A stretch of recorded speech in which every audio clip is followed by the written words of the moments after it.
Muito boa tarde, bem-vindo ao Sim, Não, Talvez, edição do dia 5 de março. O meu nome é Luís Matias e comigo estão Luís Pardal e Francisco Brito para o programa desta semana.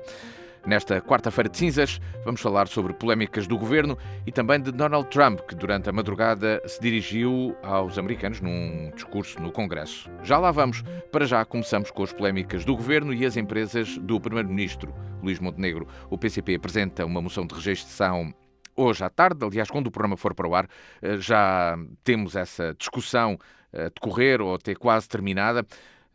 Começo com o Luís Pardal. Bem-vindo, Luís, ao Sino, talvez. O Primeiro-Ministro devia demitir-se ou não? O que é que tu achas? Olá, viva Luís, muito boa tarde ao Francisco, boa tarde aos nossos ouvintes. De facto, este dia não poderia ser melhor escolhido. É quarta-feira de cinzas e o governo está todo em cinza, está completamente a ficar desfeito. De facto, aquilo que nós temos é um Estado, é as instituições em crise. Reparem bem, nós temos um Presidente da República que foi completamente ignorado neste processo e está, digamos, em luto porque, enfim, não diz nada, não aparece, não tece nenhuma consideração, enfim, tem ficado a saber pelas novidades pela televisão e eu tenho a certeza absoluta que não há nada pior do que isto para Marcelo Rebelo de Sousa. Temos um governo que está, digamos, tem sido esta a prática, admitir, exonerar, está sem rei nem roque, a tentar colocar pessoas em todos os lugares e mais alguns, e portanto, enfim, temos muitas entidades, muitas instituições do Estado sem pastas, sem saber que rumo é que deve seguir. Temos um país, digamos que, a fazer investimentos, a desenvolver projetos que vieram do anterior governo. Portanto, Luís Montenegro e o seu governo ainda não conseguiu propriamente apresentar ao país novas perspectivas. Aquilo que tem feito é anunciar coisas do passado. Tivemos ao longo destes meses uma distribuição de rendimentos por algumas classes profissionais, digamos, para procurar manter alguma popularidade positiva. E agora, por fim, temos aquilo que é gravíssimo, que é a transparência e a ética do Primeiro-Ministro em causa. Portanto, se isto que eu aqui acabei de dizer não é o reflexo de um país em crise e das instituições em crise, então eu não sei aquilo que será. A verdade é que nós temos Luís Montenegro sob suspeita, que é Primeiro-Ministro e que ao mesmo tempo tem uma empresa, como nós temos vindo a ouvir falar nos últimos dias, mas eu acho que não é de menos importância de voltar a referir aqui. Quer dizer, nós temos um Primeiro-Ministro que distribuiu, que criou várias contas bancárias para que essas fossem abaixo o valor lá depositado fosse abaixo de 50 salários mínimos nacionais, para com isso fugir aos pingos da chuva das entidades de transparência e reguladoras. Portanto, com essas várias contas, comprou 2 apartamentos a pronto, portanto, no valor de 700 mil euros, que sabemos lá bem o que é que isto poderá significar. Ora, quer dizer, se alguém tem alguma coisa a esconder, pelos vistos é mesmo isto que tem que fazer, é distribuir o dinheiro por várias contas. E isto é gravíssimo e é uma grande suspeita sobre o Primeiro-Ministro que precisa de ser esclarecida. Temos uma empresa que é dele, quer dizer, agora, depois vem no sábado anunciar ao país que iria transferir a propriedade exclusivamente para o nome dos filhos, que os filhos, quer dizer, é um que ainda está a tirar a licenciatura, que tem 18 ou 19 anos, e o outro acabou agora a licenciatura, licenciados em gestão. Quer dizer, como se, coitadinhos, estamos a comprometer o futuro dos meus filhos e estão a ser implicados. Não, quer dizer, isto não é uma coisa de menos importância. Isto é um primeiro-ministro que tem uma empresa a dividir com a mulher, que recebe quase 5 mil euros de uma empresa de casinos por mês em prestação de serviços para proteção de dados, quando a política de proteção de dados da Sol Verde não é alterada desde 2020. Portanto, tudo isto é gravíssimo. tudo isto parece uma inabilidade autêntica de um primeiro-ministro. Quer dizer, isto não cabe na cabeça de ninguém. Eu imagino, se nós substituíssemos o nome de Luís Montenegro por José Sócrates. José Sócrates tem uma empresa enquanto era primeiro-ministro e recebe 5 mil euros por mês de uma empresa de casinos. Isto, o Francisco saltava-se aqui aos arames, claro, se isto fosse verdade. Corrupto, toda a gente sabe que José Sócrates fez. Eu percebo que isto custe muito ao Francisco e ao PSD ter que vir para a linha da frente defender a sua dama. O que isto é horroroso. Luís Montenegro utiliza até os ministros atrás de si para transmitir, portanto, toda esta proteção, este jogo de equipa, quando isto é um problema de Luís Montenegro, e é Luís Montenegro que tem que se explicar ao país. E, portanto, eu vejo isto com muita apreensão, porque de facto o país não é disto que precisa. O país não precisava de eleições neste momento, mas isto está a ser inevitável, completamente. Isto, cada dia que passa, descobrem-se mais coisas à volta de Luís Montenegro que deteriora completamente a sua imagem, degrada a imagem das instituições e, neste caso, do governo, e portanto estamos aqui numa encruzilhada muito grande, e que depois que faz este jogo para tentar perceber, não é, qual é que é o pulso dos outros partidos relativamente a uma moção de censura ou uma moção de confiança, neste caso, eu acho que isto só lhe está a correr cada vez pior. E aquilo que eu acho é que se em 2022 o Luís Montenegro foi tão perentório a exigir explicações, a disputar comissões de inquérito, ora, então não podemos ter dois pesos e duas medidas. Aquilo que temos que ter agora é um Luís Montenegro a aceitar uma comissão de inquérito e a prestar todos os esclarecimentos que devem ser, e aí entramos de facto numa zona pouco simpática, mas que, enfim, ter um primeiro-ministro exposto desta forma, a ter que apresentar agora todas as declarações e documentos de facto da sua empresa e da sua vida familiar. Não é bonito, acho que ninguém pode gostar disto, mas está mais do que colocado a jeito e de facto temos um governo completamente em quebra. Francisco Brito, boa tarde, bem-vindo. Está aqui a tratar-se o caso Montenegro de forma diferente da que se tratou, por exemplo, trataram outros casos do anterior governo ou não? O que é que tu achas? Muito boa tarde a todos, boa tarde ao Luís Pardal, boa tarde ao Luís Matias, boa tarde também para os nossos ouvintes. Este tema, na minha opinião, é um tema vazio. E explico porquê, até porque isto tem vários contornos, enfim, podemos aqui a falar de muitos subtemas dentro deste grande tema. Por um lado, temos aqui uma necessidade dos partidos da oposição de ter uma crise política. Portanto, por um lado o Chega, que quer que se fale de tudo menos dos seus escândalos, portanto, da quantidade de criminosos que têm sentados na bancada da Assembleia da República, portanto, dá jeito que os assuntos sejam outros. Por outro lado, temos um Partido Socialista com uma crise interna brutal, não consegue fazer oposição, tem nesta legislatura esgrimido esse espaço com o Chega, quem diria, portanto o Partido Socialista a ter que disputar o lugar de frente da oposição com o Chega, e então precisa aqui que realmente qualquer coisa aconteça. Isto é tão caricato que na opinião pública vemos pessoas até de diversos setores e muitas pessoas até da esquerda a pensar e a refletir e a vir a público falar sobre o que é que o Montenegro terá pisado para que se tenha vindo falar agora sobre estes temas todos, quando na realidade, e eu pergunto até ao Luís Pardal, qual é que foi a ilegalidade cometida pelo Primeiro-Ministro Luís Montenegro? Portanto, pergunto qual é que foi a ilegalidade. Portanto, o Primeiro-Ministro, antes de ser Primeiro-Ministro, quando foi para a liderança do Partido Social Democrata, para Presidente, e queria discutir as eleições legislativas, quando elas existissem, e quando toda a gente dizia que ele nunca seria primeiro-ministro, ele decidiu abandonar a empresa. Portanto, a empresa ficou para a sua esposa e filhos.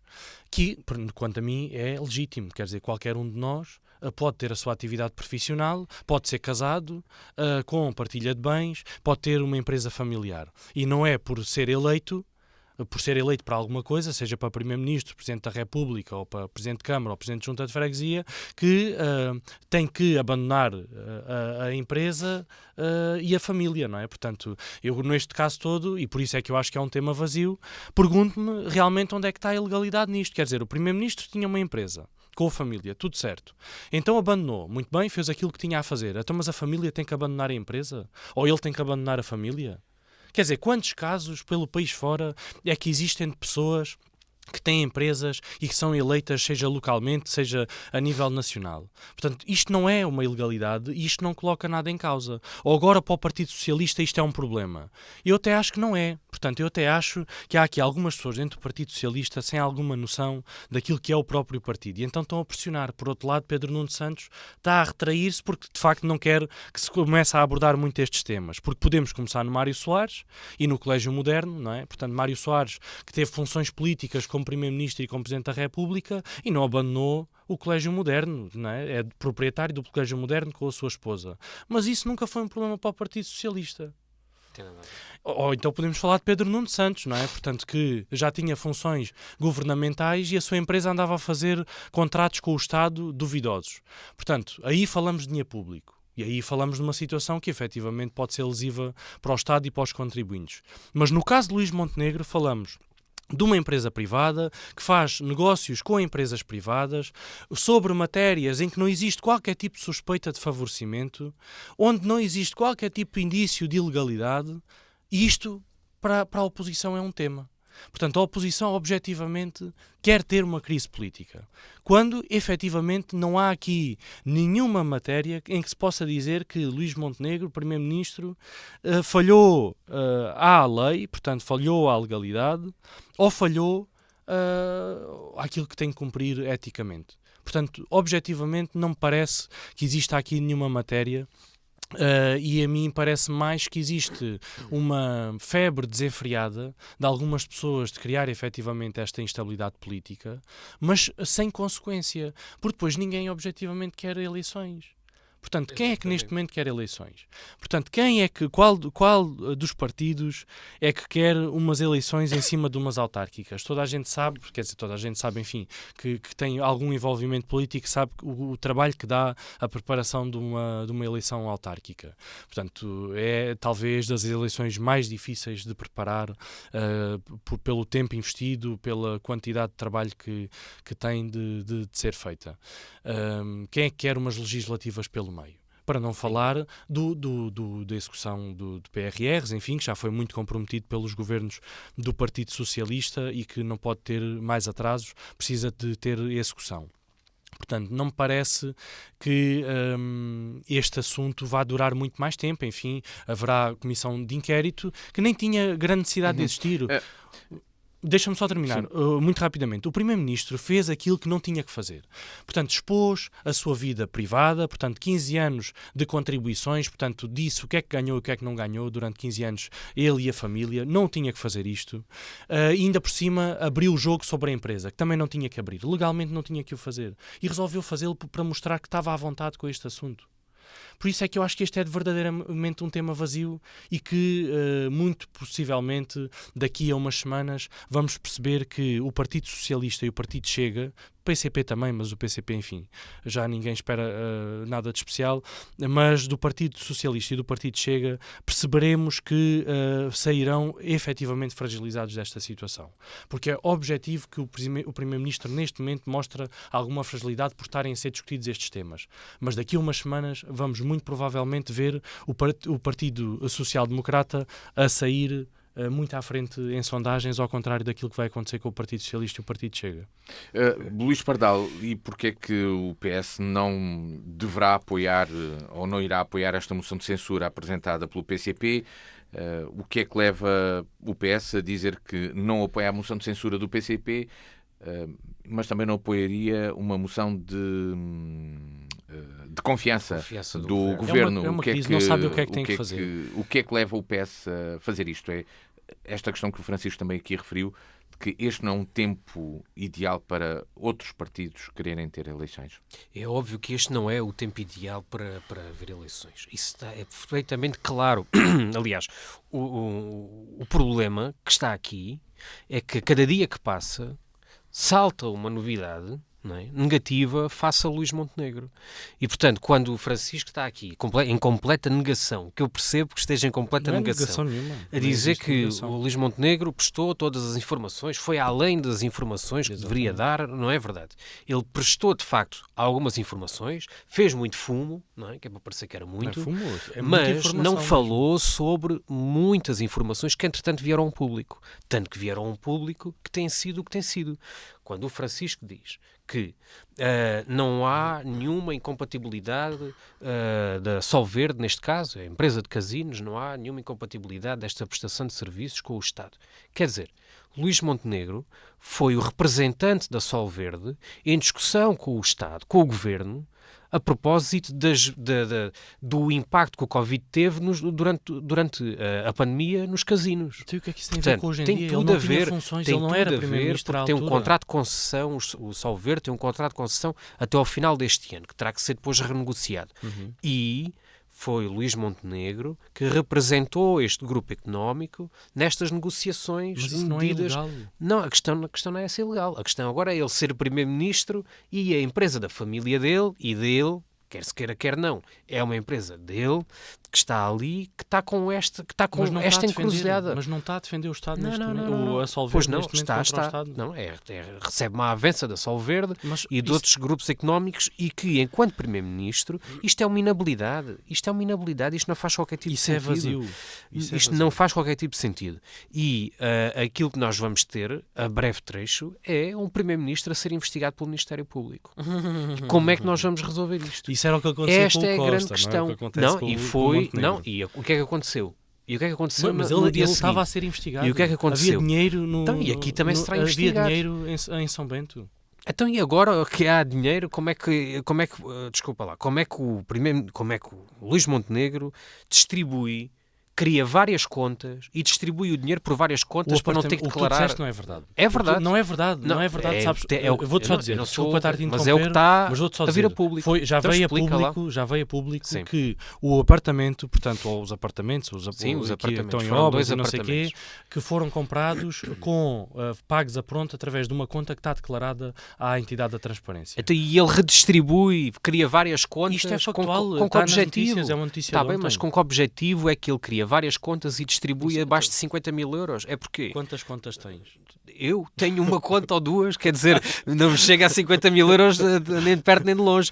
A questão é esta, mas eu não sou Primeiro-Ministro e se fosse teria que ter este cuidado, que isto é uma inabilidade da parte de Luís Montenegro, não há qualquer tipo de dúvida.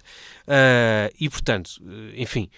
Respondendo à questão que tu estavas a colocar, Luís, de facto, aquilo que nós temos é uma crise política muito grave. Num cenário de eleições antecipadas, nada favorável aos partidos da oposição. É isso que não é questão, aliás, não é favorável a ninguém. Não é favorável a ninguém. Quer dizer, mesmo ao próprio PC, que apresenta esta moção de censura, quer dizer, num cenário de eleições, o PC arrisca-se a desaparecer do Parlamento. Quer dizer, e isso ter um impacto brutal também no PC. Portanto, ninguém defende isto. Agora, eu vejo este assunto com muita preocupação de ver também os membros em primeiro lugar, o próprio Primeiro-Ministro, e em segundo lugar, os membros do Governo, que têm que ser expostos a tudo isto, em primeiro lugar, por uma inabilidade e, em segundo lugar, por o Primeiro-Ministro não compreender a gravidade desta situação. Um Primeiro-Ministro, como disse, imaginemos José Sócrates ou António Costa ou qualquer um, mesmo Pedro Passos Coelho. O que é que Pedro Passos Coelho dirá disto? Não é? Que é tão idolatrado, o que é que ele dirá disto? Eu gostava de ouvir. Mas eu gostava de ouvir a ele e já agora gostava de ouvir pessoas com funções, neste caso, como o Presidente da República, que se evaporou por completo disto. Francisco... Esse será ainda uma nova jornada que Luís Montenegro terá que lidar em breve, calculo que em breve irá falar, e que não será nada positivo para o Governo. Francisco, neste caso o Presidente da República podia ter tido uma intervenção diferente e será que a oposição está a preparar-se, não querendo avançar com o derrubo do governo agora, está a preparar-se para deixar o governo cozinhar em água fria, como se diz no Brasil, e ir... É uma situação que pode ir degradando o governo ao longo do tempo, por muito que as políticas possam até ter outros impactos na economia, etc. Mas isto não irá minar o governo ao longo do tempo? Isso, efetivamente, é aquilo que tem acontecido desde o início. Portanto, a estratégia da oposição, e, enfim, Portugal funciona assim, é, efetivamente, de tentar arranjar escândalos para que este tipo de crise vá acontecendo. Não é propriamente propor. Portanto, se nós formos objetivamente ver o que é que o Partido Socialista fez nesta legislatura, vemos que é uma total contradição em relação à sua governação dos 8 ou 9 anos que agora do Luís Montenegro, que António Costa teve. Portanto, efetivamente, não houve nada de significativo, e nem há neste momento, portanto, o Partido Socialista não tem nada de significativo para vir a público. Portanto, precisa de tempo de antena, e isto é objetivamente aquilo que acontece. Portanto, seja por este caso ou outro que poderiam arranjar, isto foi o que aconteceu. Agora, depois destas águas passarem, nós vamos perceber que o assunto não é palpável, portanto, isto não tem matéria em si. Portanto, as pessoas podem achar muito escandaloso o Primeiro-Ministro comprar 2 apartamentos para fazer um duplex e viver em Lisboa e ter que estar num hotel porque os apartamentos estão em obras. E, eventualmente, se calhar amanhã até temos uma notícia, abrir um telejornal a dizer qual é que foi o pequeno almoço do Primeiro-Ministro, porque só falta isso, não é? Portanto, isto às tantas, o homem já nem tem privacidade nenhuma e que, sendo Primeiro-Ministro, já tem pouca, mas ainda teria direito a alguma.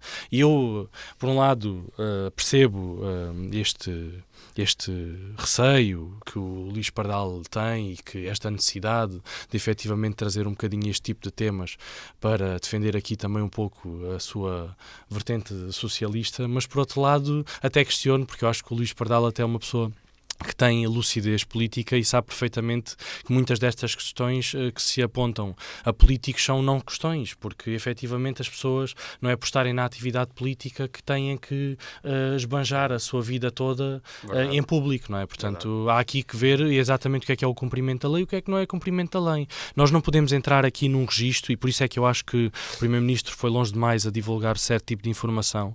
Não podemos entrar aqui num registro que vale tudo. Porque daqui nada não temos ninguém a ir para a política, ou pelo menos ninguém que efetivamente tenha competências e que nós queiramos, pelo menos o tipo de perfil que nós queiramos na política, são pessoas competentes e que possam fazer mais pelo nosso país. Qualquer dia não temos, porque não interessa, quer dizer, não interessa mesmo, porque às tantas, quem for minimamente inteligente e que tenha minimamente respeito por si próprio e pela sua família, não se candidata a Primeiro-Ministro. Não dá, porque neste registro ninguém quer, porque isto não pode valer tudo. Eu acho que isto é um bocadinho, e eu não queria dizer isso, mas acho que aqui em algumas opiniões que o Luís Pardal defendeu, isso entra quase no registro do Chega. O Chega é que tem muito facilmente esta postura. Porquê? Porque efetivamente a maior parte das pessoas que estão aí, então no Parlamento, que estão lá pelo Chega, são pessoas completamente vazias, que olham para os outros, apontam o dedo, mas esquecem-se de olhar para si e do que é que fazem. Porque para algumas pessoas do Chega, o ter uma imobiliária, se for deles próprios, não é problema, mas se for do deputado ao lado, da bancada ao lado, já é um problema. Portanto, são pessoas que não conseguem chegar ao nível de consciência de perceber que isto vale para um, vale para todos. Portanto, eu gostava de ver, se fosse Primeiro-Ministro o André Ventura, se efetivamente abria o jogo. Se mostrava a sua vida, ou mostraria o quanto é que recebeu de ser comentador político e de também fazer serviços jurídicos, enquanto já era eleito na Assembleia da República e quando prometeu que iria fazê-lo em exclusividade, portanto não iria ter qualquer tipo de outros ganhos, mas andava a ganhar por fora com serviços jurídicos e a ser comentador. Portanto, isto é muito bonito de falar, mas se nós formos avaliar, por exemplo, cada deputado, independentemente do partido político, vemos que se calhar há deputados, e até do Partido Socialista, que se calhar não estão a declarar tudo aquilo que deviam declarar para serem deputados. Portanto, se calhar há aí umas empresas que não foram declaradas. Por isso, eu acho que é de facto um tema que... Enfim, podemos discutir, acho que é ótimo termos transparência, é importante que a lei seja cumprida acima de tudo, mas daquilo tudo que veio a público ainda não consegui ver, estou à espera que ainda me consigam ajudar a esclarecer, qual é que foi a ilegalidade cometida, porque eu gosto de dizer, o Primeiro-Ministro há aqui ainda existe ilegalidade, então isso aí não há hipótese.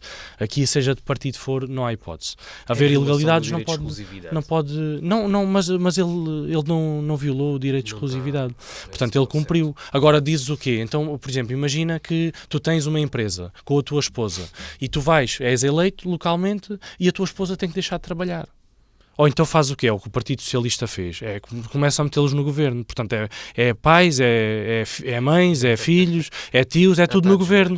Basta veres, olha, a família do Carlos César ou a família do Vieira, do Cisa Vieira, daquele que foi Ministro da Economia. Portanto, basta veres essas famílias e veres onde é que eles estão todos. Estão todos em cargos públicos. Das polémicas do governo, partimos para um outro tema que trazemos ao programa de hoje e que nos é proposto pelo Luís Pardal. Donald Trump suspendeu toda a ajuda militar à Ucrânia. Há uma tensão internacional que está a aumentar na Europa e que esta precisa de se adaptar. Só a Europa ou não? Luís Pardal, o que é que te preocupa neste caso de Donald Trump e estas questões? Efetivamente, 2025 é um ano, enfim, que marca quase que aqui uma nova ordem mundial de política internacional. De facto, há aqui mudanças muito substanciais e preocupantes, mas que também já estão a ser dados alguns sinais, mas já irei lá, neste caso por parte da União Europeia. Mas aquilo que nós temos tido ao longo das últimas décadas tem sido uma relação internacional da parte dos Estados Unidos de cooperação com a Europa, digamos, de vigilância daquilo que é uma Ásia comunista e de uma Ásia que não é comunista, portanto tem tido essa leitura e esse trabalho internacional, e aquilo que nós estamos a assistir é os Estados Unidos, neste caso, a disparar para todo o lado, a querer comprar países, terreno, a querer, aliás, a ofender os europeus, a cortar relações, a aumentar taxas internacionais que terão um impacto a longo prazo, a médio e longo prazo, terão um impacto naquilo que é a balança comercial do mundo, e ele está pouco preocupado com isso.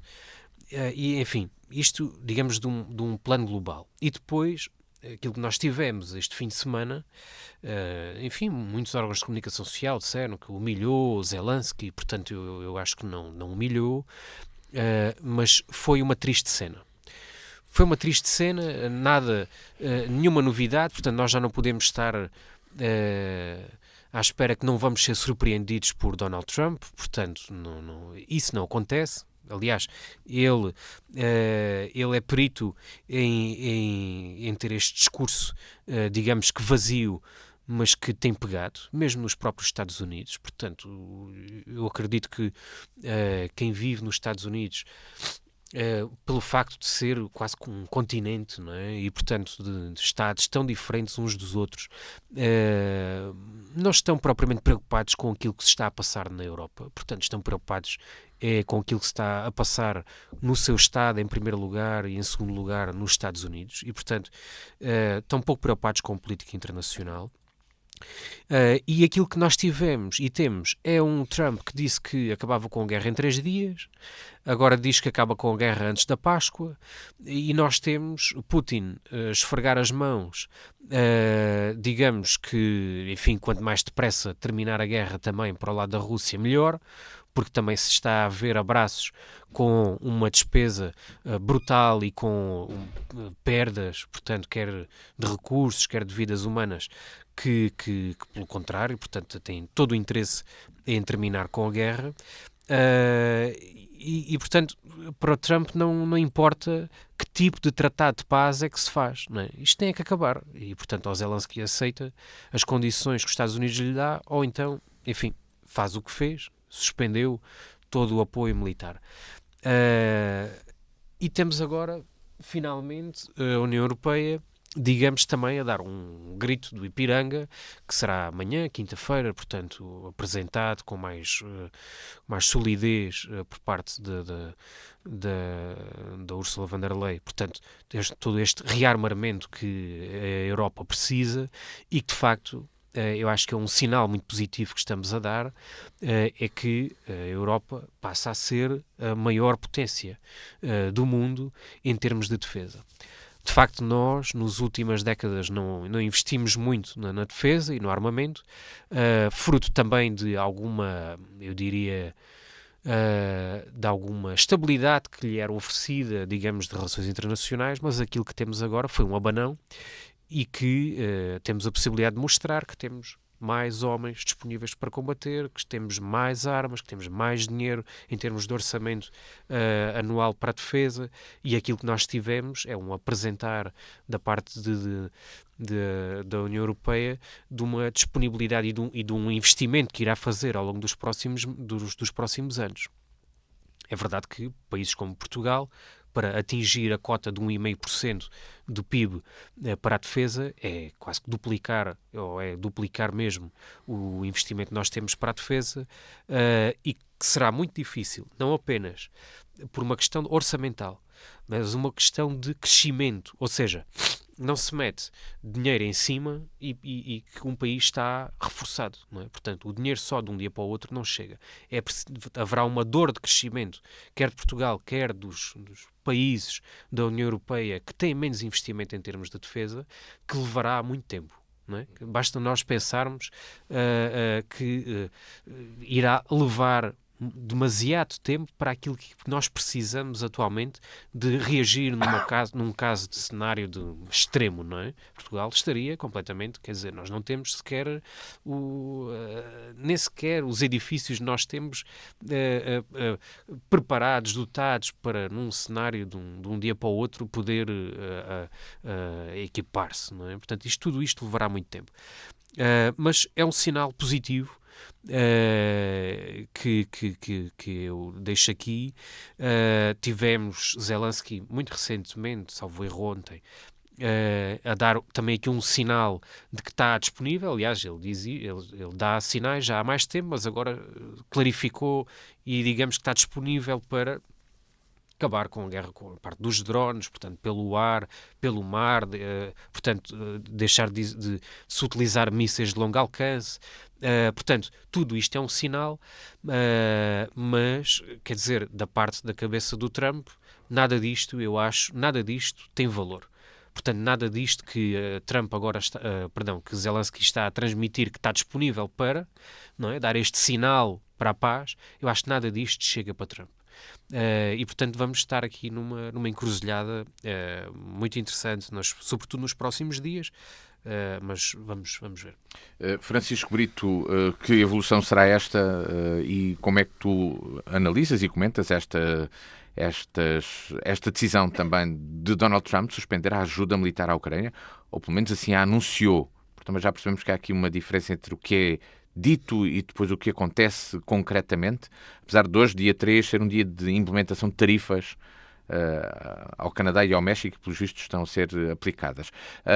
Mas o que é que dizes sobre isso? No fundo, Trump gosta de ludibriar politicamente as pessoas. Nós já percebemos isso, portanto, é muito comum nos populistas. Dizem uma coisa, mas depois aquilo que fazem muitas vezes é diferente.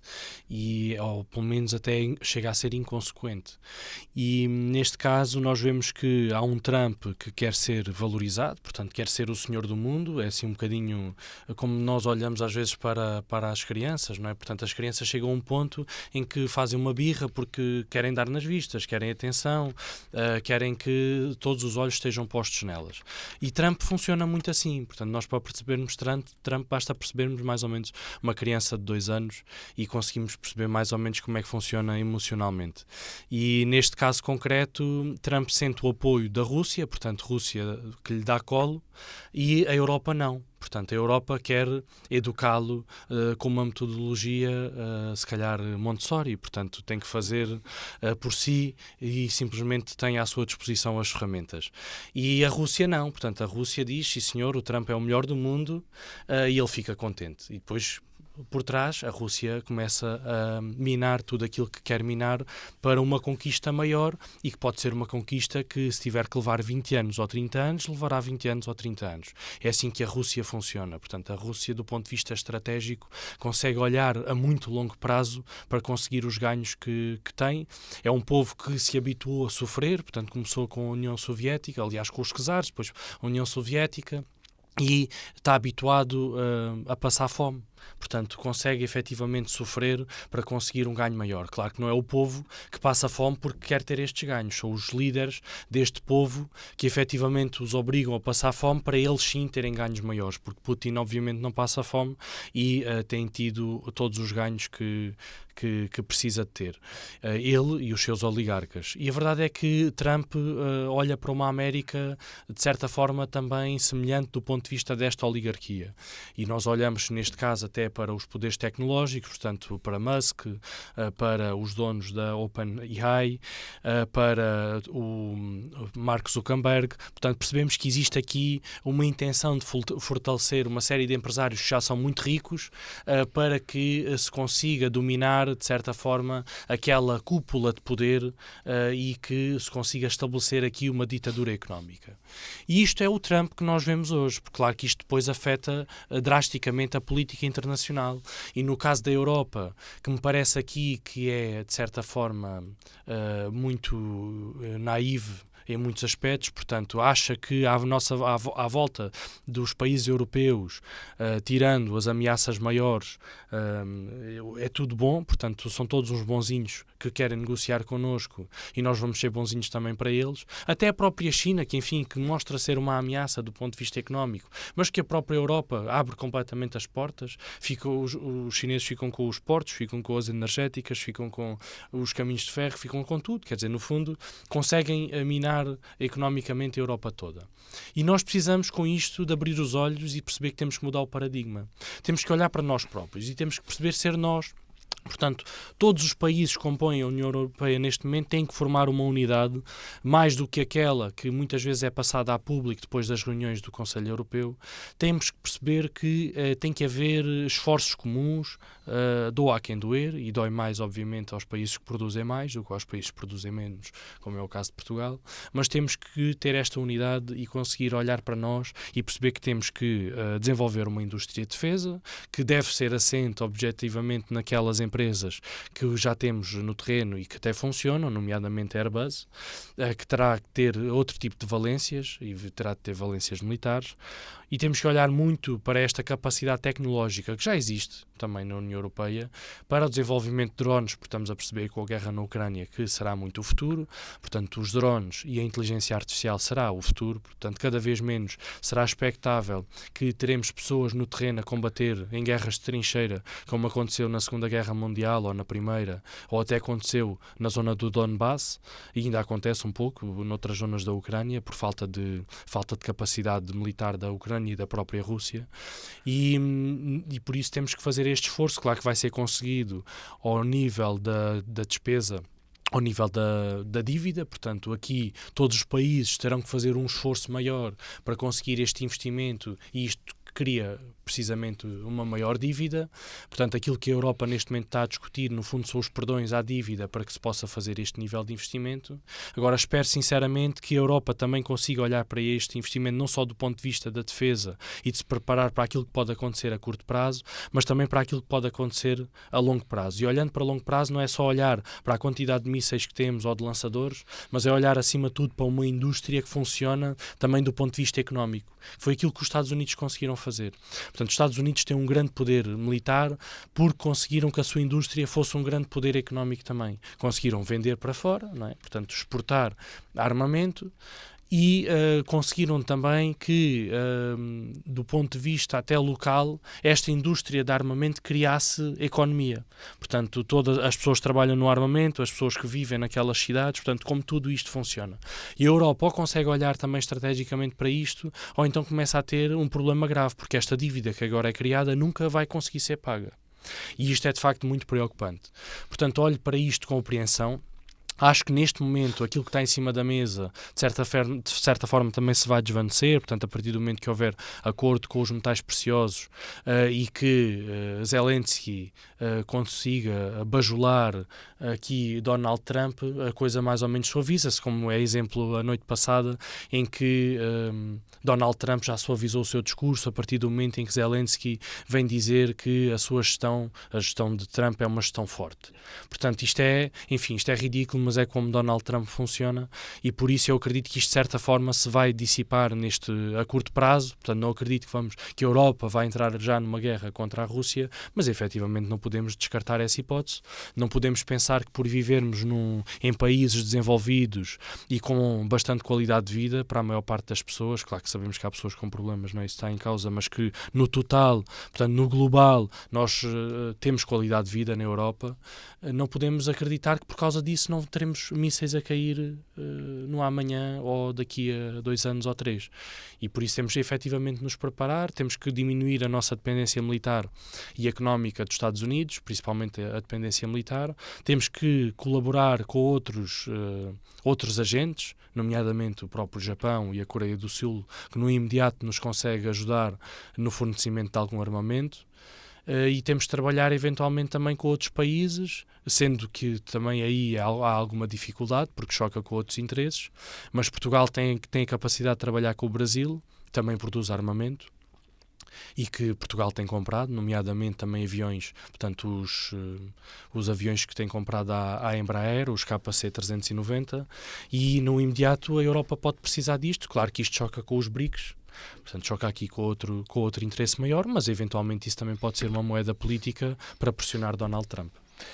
Luís Pardal, a Europa, e não se falava muito da possibilidade de existir um acordo de paz, mas a Europa, entretanto, está a desenhar um acordo de paz também para a Ucrânia, para propor Donald Trump, que durante a madrugada desta quarta-feira anunciou que a Ucrânia tinha dito que estava pronta para assinar o acordo de minerais, e, portanto, existir aqui um passo para um cessar-fogo, pelo menos. Se é paz ou não é uma coisa diferente, porque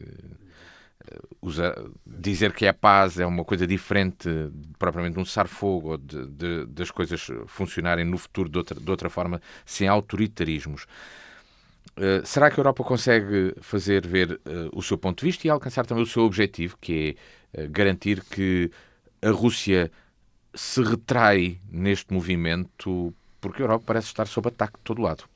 Não, sem dúvida que a Europa está sob ataque de todo o lado, mas por outro lado nós não nos podemos diminuir, ou seja, a Europa tem a sua força, como disse, para além desta questão toda militar, a Europa tem muitos milhões presos que são da Rússia, portanto ativos que estão congelados aqui na Europa. Nós temos uma capacidade, digamos, de nos impor também. Portanto, e este sinal deste rearmamento da Europa que foi agora anunciado é precisamente isso também, não é? Eu acho é que nós temos que nos articular com os Estados Unidos, com o Trump. Tem de haver uma reunião, tem de haver aqui, depois deste anúncio, tem de haver um encontro para, digamos, procurar também colocar a um canto o Trump. Eu sei que isto não é fácil, mas eu acredito que isto é, digamos, um trabalho conjunto, ou seja, isto é concertado. Quer dizer, o Zelensky não vê agora mudar o seu, ou digamos, ajustou o seu discurso face ao passado fim de semana por algum motivo, não é? Portanto, isto não se faz sem os Estados Unidos, por um lado, mas por outro lado também não se pode imaginar que se faz sem a Europa. A Europa é o ponto central e tem que se afirmar como um ponto central para caminharmos para a paz. É verdade que caminhar para a paz, isso significa que tem de haver uma grande estabilidade, inclusive também, acredito eu, uma pressão maior da parte enfim, da União Europeia? Da União Europeia, sim, naturalmente. E não é da ONU, agora tive aqui um bloqueio. Da NATO? Da NATO, naturalmente. Portanto, a NATO, como é que a NATO reagiu a isto, não é? Portanto, vejam lá, vocês, sem os Estados Unidos, sem o Trump, não conseguem fazer aqui nada. Portanto, a NATO fez aqui, digamos, o seu papel de procurar equilibrar aqui as coisas. Enfim, mas nós não nos podemos esquecer que, por exemplo, a União Europeia tem 30 das maiores empresas de todo o mundo de produção de armamento. Portanto, também não somos aquele continente, velho continente, que está aqui apenas para a paz. Não, nós temos 30 das maiores empresas de produção de armamento estão na União Europeia. E, portanto, de facto, tem de haver esta readaptação, por um lado. Por outro lado, há aqui esta questão da compra conjunta de armamento. Portanto, a Europa vai passar a comprar em conjunto, não apenas a França, ou a Alemanha, ou a Itália. Portanto, as compras de armamento vão passar a ser conjunto e, digamos, do ponto de vista comercial, também acho que é interessante a relação com a Índia. A Índia é aqui um superpoder, digamos que está aqui num satélite ainda mais longe, digamos, do que até o próprio Canadá. Eu acho que as relações entre a Europa e o Canadá também se vão reaproximar, enfim, não poderia ser de outra forma, mas eu acho que termos também o peso da Índia irá fazer com que Trump se mantenha mais amenizado. É verdade que Trump não está sem René Roque, está com um Congresso do lado dele, mas que em breve vamos começar a entrar num período eleitoral também para o Congresso. Será só no próximo ano, 2026, mas não se perspectiva que até lá o caminho seja positivo para o Congresso, neste caso favorável a Donald Trump. Portanto, eu acho que nos próximos meses aquilo que vamos ter é um equilibrar de Donald Trump. Não acredito que ele continue neste devaneio, porque vamos ter um discurso de Zelensky a puxar ou a tirar o tapete ao próprio Donald Trump. Isto foi um sinal, portanto, apresentar este ponto que está disposto a fazer cedências e vai começar a puxar o tapete a Trump. Sabemos que ele pode inventar, é verdade, mas acho que puxar o tapete a Trump, a Europa reforçar-se, criar relações mais sólidas com a Índia. Está para ser assinado um acordo histórico entre a União Europeia e a Índia. Irá reforçar esse papel. E eu acho que aquilo que vamos ter nos próximos meses é um sentir na economia já dos Estados Unidos, negativamente, por via desta questão, destas taxas todas que ele está a aumentar e a impor. E, portanto, eu acho que vamos ter uma paz social maior do que aquela que temos tido até agora, sobretudo, enfim, porque estamos também a atingir um ponto limite, e eu acho que agora a tendência será que isto se reforme de alguma forma. Agora, o alcançar a paz será mais complexo, será mais... Aí terá de haver cedências de terreno, de uma forma declarada, e também não sei se será esse, para já, o caminho que está em cima da mesa. Com certeza que neste momento não é. A Europa tem um desafio também, que é os seus, como lhe dizem alguns, cavalos de Troia que estão dentro da Europa. Francisco, e neste caso, será possível mostrar mais e atacar mais facilmente esses cavalos de Troia anti-Europa por parte dos pró-europeus, pró-União, ou não? E há sempre essa dificuldade. Faça aquilo que aconteceu. Percebe-se que Trump ataca a Europa, mas é apoiado por inúmeros partidos também dentro da própria Europa a dizer que este é o caminho para a Europa poder tornar-se grande outra vez. Quando a Europa foi grande, não dávamos propriamente nem muita paz uns com os outros. Exatamente. É só saber um bocadinho de história, não é? Tempo das conquistas. Parece-me que haverá sempre esta enorme dificuldade em lidar internamente com estes cavalos de Troia. Até porque a Europa é muito dinâmica politicamente, portanto é um espaço democrático em que há alterações aqui que podem mexer de um dia para o outro com o futuro da União Europeia. Tudo depende de como é que também são assinados estes acordos e estão comprometidos. Mas se nós pensarmos que, agora tivemos a eleição na Alemanha e foi o que foi, portanto a extrema-direita subiu bastante, mas não conseguiu o poder. Mas se nós olharmos para uma França de extrema-direita com poder, nós percebemos que a Europa será diferente e será uma Europa muito mais difícil de gerir e muito mais difícil de conseguir posicionar como uma mega estrutura, portanto uma mega força de defesa, como até o Luís aqui estava a referir. Percebemos que será sempre uma Europa que tenta trabalhar contra certo tipo de países problemáticos, nomeadamente a Rússia, mas ao mesmo tempo internamente tem aqui forças que são precisamente financiadas por essa Rússia. Portanto, é a forma também da Rússia tentar minar. Portanto, quando falo minar, falo muito disto, que no fundo todos percebemos que a Rússia, a Federação Russa, financia de forma, enfim, obscura, partidos de extrema-direita que conseguem facilmente cavalgar o poder para que depois, mais tarde, consiga ter aqui alguns ganhos políticos, nem que seja pela inação da União Europeia. Portanto, por este bloqueio constante que existe e que nós temos visto até pela própria Hungria, e que nós sabemos que é uma Hungria de extrema-direita pró-Putin. E isto, efetivamente, é um problema que nós temos aqui que gerir a curto e a médio prazo, que também parte de muito trabalho de sensibilização da União Europeia e de investimento também nesta questão do que é a democracia e do que são as políticas democráticas, mas também não nos podemos deixar cair propriamente em ações de proximidade sobre democracia e depois deixar-nos levar por outro tipo de forças e de problemas com que nós estamos a lidar aqui. Porque a Rússia nunca vai abrandar, independentemente seja com Putin ou com outro tipo de pessoa que possa assumir ali o poder. Nós não podemos esperar uma Rússia democrática, portanto uma Rússia dialogante, uma Rússia aberta, não podemos esperar isso, mas podemos esperar uma Europa mais dividida. Basta nós não termos alguns cuidados, como população. Portanto, basta nós não sabermos o que é que temos efetivamente que eleger para continuar a ter forças democráticas à frente dos países europeus. Porque se nós começamos a abrir espaço à extrema-direita, nós efetivamente temos aqui um problema gravíssimo contra nós próprios. Portanto, nós temos que perceber que tem que haver um grande esclarecimento da população para que se perceba que aquilo que é dito e que vulgarmente vira chavão não é efetivamente aquilo que a médio e a longo prazo nos vai garantir a nossa segurança e nos vai garantir a nossa subsistência neste funcionamento europeu.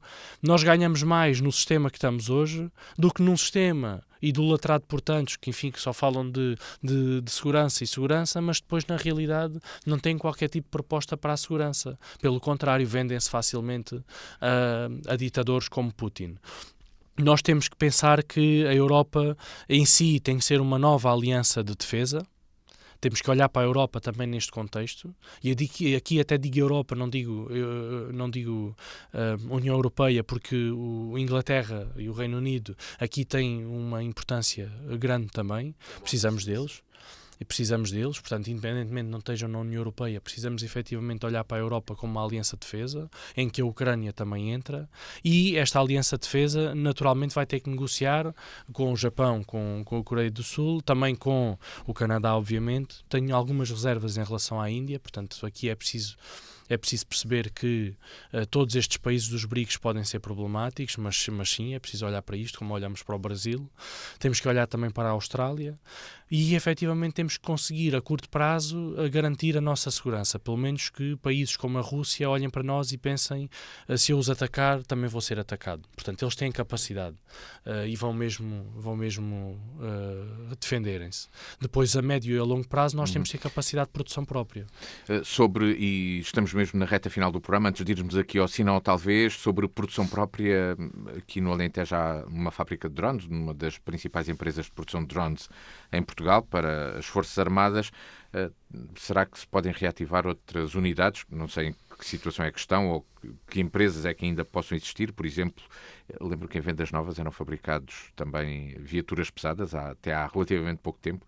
Será que nós no Alentejo e as câmaras aqui da região podem pensar em atrair investimento nessa área da produção militar? Luís? Sim, não pode ser. Será que isso é debatido politicamente? Sim, não pode ser. Não, com certeza que deverá ser. Ou seja, não acredito que deva ser ad hoc por câmaras municipais, não, mas é uma estratégia nacional e essa estratégia nacional depois deverá chegar às câmaras, mas até lá há outros níveis, através das CIM, por exemplo, não é? Porque tem de haver o tecido industrial tem capacidade para se adaptar. Nós tivemos esse exemplo na pandemia, tivemos muitas empresas a reconverterem a sua atividade e há potencial em Portugal também para se reconverter. os drones, como aqui foi dito há pouco, de facto é a guerra do futuro. Nós tivemos ontem ou anteontem um ataque a uma das principais refinarias da Rússia, que ficou a 1.600 km da fronteira com a Ucrânia, e a Ucrânia fez esse ataque com drones. E a Ucrânia, sobretudo no último ano e meio, conseguiu desenvolver polos industriais de produção de drone, coisas que até muito, enfim, sem grandes... sem grandes naves de indústria, não, portanto, mas conseguiu converter e fabricar em larga massa drones. Enfim, quem diz drones poderá dizer-se outro tipo de indústrias. Agora, acredito que este investimento no PIB de mais 1,5% deverá também passar por aí, numa articulação. Francisco, no teu entendimento, parece-me inequívoco. Pode haver uma visão local? Até porque temos um cluster aeronáutico de espaço e defesa, precisamente, que devia ter este tipo de valência. Claro que nós já temos aqui alguma indústria, mas foi muito pouco desenvolvido, e aí leva-nos obviamente para esta gestão da CDU, que nunca conseguiu desenvolvê-lo, e nós percebemos ao falar sobre estes temas porquê.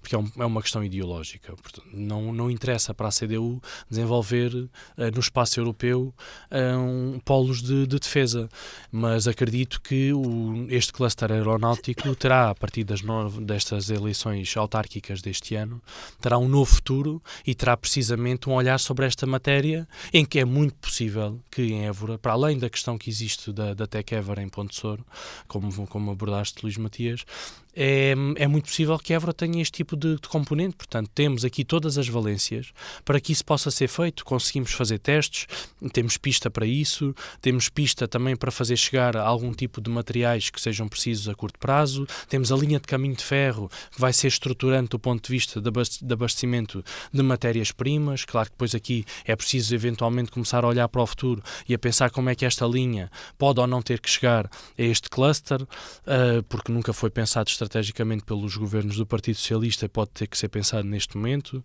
Portanto, temos que ter a mente aberta para conseguir olhar para este ponto e perceber que temos aqui um cluster que já está iniciado, mas precisa muito de ser desenvolvido, e temos aqui esta oportunidade. Vamos ao sim ou talvez. A questão é essa mesmo. O que é que nos trazem Luís Pardal e Francisco Brito? Um sim, um não ou talvez? Começo por ti, Luís. Eu trago um sim. Portanto, nós tivemos ao longo destes últimos dias várias iniciativas daquilo que é uma tradição também do Alentejo e aqui de Évora em particular, que são as brincas, e portanto trago este destaque para as brincas. Infelizmente tivemos sobretudo dois grupos, e é isso que tem mantido os últimos anos esta tradição, quer seja através das brincas dos canaviais, quer seja através do rancho folclórico Flor do Alto Alentejo. Portanto, estão assentes sobretudo nesta capacidade que estes dois grupos têm tido ao longo dos últimos anos de se manter, e eu acho que deveríamos de olhar para um passado recente em que tivemos mais brincas, quer dizer, com Nossa Senhora de Macedo e com outras aldeias aqui, Casas do Povo, e outras iniciativas aqui à volta que tivemos no passado, e para isso, enfim, também espero, e deixo aqui também esta nota, que para isso é preciso uma Câmara Municipal que não seja só acenar quando as brincas passam lá na Praça do Sertório, mas que seja mais do que isso, que seja de facto apoiar estes grupos e puxar esta tradição aqui nossa aqui de Évora. Francisco, um sim, não, talvez? Eu hoje tenho aqui uma matéria difícil, porque tenho um sim e um não. Tenho aqui isso é complicado. Eu sei, é sim, muito não, complicado. Normalmente dá um talvez, por isso é que não, mas são temas completamente diferentes, mas eu vou dizer o sim e depois queria só deixar uma nota muito breve. O meu sim aos 85 anos da Casa do Povo Nossa Senhora de Macedo, um trabalho que é feito em prol da comunidade e com a comunidade, muito importante. A Casa do Povo Nossa Senhora de Macedo acolhe várias valências, entre elas a Banda Filarmónica, e que tem cerca de 40 músicos, faz várias atuações. Agora em breve estarão pela cidade de Évora no Bandas à Rua, e por isso todos os évorenses têm aqui hipótese de os ouvir, a eles e às outras 3 bandas que temos no concelho. E temos esta Casa do Povo, a par de tantas outras pelas nossas freguesias rurais, que têm esta importância. Inclusive, neste caso, a Casa do Povo até acolhe o centro de saúde, portanto, até que ele seja construída a extensão de saúde é acolhido na Casa do Povo e por isso o meu sim para o trabalho que eles têm vindo a desenvolver e também para o Sr. Eloy, que é o seu presidente já há uns bons anos e que tem uma vida ali dedicada.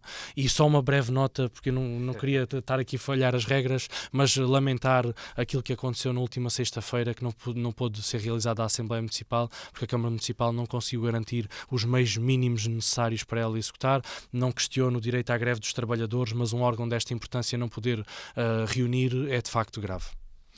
É assim que chegamos ao final deste Sim ou Talvez, com o Luís Pardal e Francisco Brito na edição desta quarta-feira. Hoje não podemos contar com a Patrícia Machado, mas que estará connosco de hoje 8 dias. O meu nome é Luís Matias e ficamos por aqui na edição deste dia. O programa está sempre disponível, recordo, em dnfm.com, na versão de podcast e na versão de vídeo. Também para subscrever no canal de YouTube. Tenha a continuação de uma boa tarde e bom resto de semana.